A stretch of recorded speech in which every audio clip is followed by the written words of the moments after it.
భగవద్గీత అధ్యాయం 4 జ్ఞానకర్మ సన్యాసయోగము. ఈ అధ్యాయంలో శ్రీకృష్ణుడు అర్జునుడికి కర్మ, చర్య మరియు జ్ఞానం, వివేకం మధ్య ఉన్న సంబంధాన్ని వివరంగా చెబుతాడు. ఇది కేవలం పని చేయాలి లేదా పని మానేయాలి అనే విషయం కాదు. పని ఎలా చేయాలి, ఎలాంటి మనసుతో చేయాలి, ఎందుకు చేయాలి అనే లోతైన ఆధ్యాత్మిక సందేశం ఇది. శ్లోకము 1. శ్రీభగవానువాచ ఇమం వివస్వతే యోగం ప్రోక్తవానహమవ్యయం వివస్వాన్మనవే ప్రాహ మనురిక్ష్వాకవే బ్రవీత్.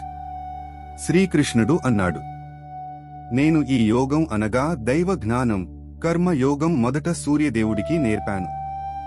సూర్యదేవుడు ఆ జ్ఞానాన్ని మనువు అనగా మనవజనుల పితామహుడికి చెప్పారు. మనువు ఆ జ్ఞానాన్ని ఇక తర్వాత ఇక్ష్వాకువుకు అనగా రాజవంశ స్థాపకుడికి చెప్పారు.